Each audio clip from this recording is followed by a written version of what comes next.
আসসালামু আলাইকুম প্রিয় দর্শক, আপনারা দেখতে পাচ্ছেন মুক্ত বিচলন নাদিয়া এগ্রো বিডি ফার্মের ছাগল।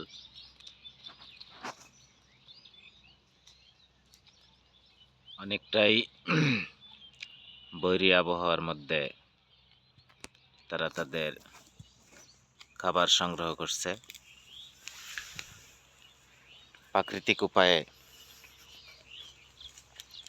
খাবার সংগ্রহ করছে।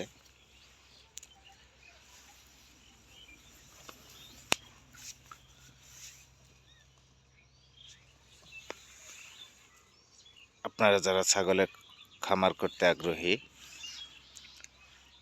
খামার করার আগে এরকম মুক্ত কিছু জায়গার ব্যবস্থা আপনাদের রাখতে হবে, যাতে মাঝে মাঝে ছাগলগুলো মুক্তভাবে খাবার সংগ্রহ করতে পারে।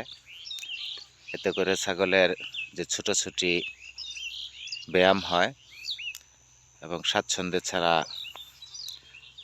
খাবার খায়।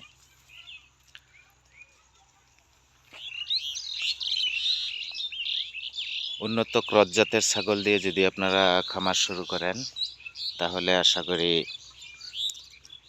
লস হবে না, লাভবান হবেন। অনেকেই মত পার্থক্য আছে যে ছাগল পালনে ক্ষতির সম্মুখীন হয়। আমি তাদেরকে বলবো, সঠিক পরিকল্পনা এবং সঠিক পরিচর্যা থাকলে ছাগলের খামারে লস হওয়ার কোনো সম্ভাবনা নেই। এটা একটা লাভজনক ব্যবসা, কিন্তু আপনাদের সবসময় খেয়াল রাখতে হবে ছাগলগুলো যাতে উন্নত জাতের হয়। বেশি বাচ্চা দিলেই যে ছাগলের জাত ভালো এবং খামারি লাভবান হবে, এটা ভুল। এক দুইটা বাচ্চারাই যথেষ্ট, সেগুলো যেন দৃষ্টপুষ্ট হয়। যদি ভালো মানের বাচ্চা থাকে তাহলে খামারে লস হওয়ার কোনো সম্ভাবনা আমি দেখি না। কারণ ভালো মানের বাচ্চা যদি একটা হয়, একটাই যে টাকা আসবে, আপনার 3-4টা বাচ্চায় সেটা কভার করা সম্ভব নয়। তাহলে এত বেশি বাচ্চার প্রয়োজন নেই। যারা ছাগলের খামার দিয়ে বাচ্চা উৎপাদনের জন্য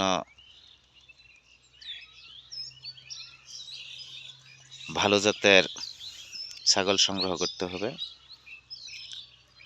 আমার মূলত টার্গেট বাচ্চা প্রোডাকশন দেওয়া, বাচ্চা উৎপাদন করা।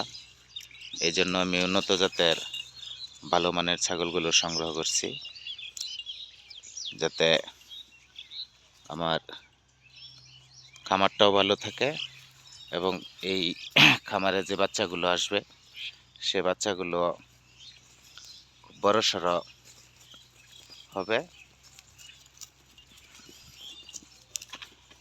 ধন্যবাদ সবাইকে আমার এই ভিডিও দেখার জন্য। ভিডিওটি যদি ভালো লেগে থাকে তাহলে এই চ্যানেলটি সবাই সাবস্ক্রাইব করে নেবেন। আবারও ধন্যবাদ জানিয়ে শেষ করছি। আসসালামু আলাইকুম।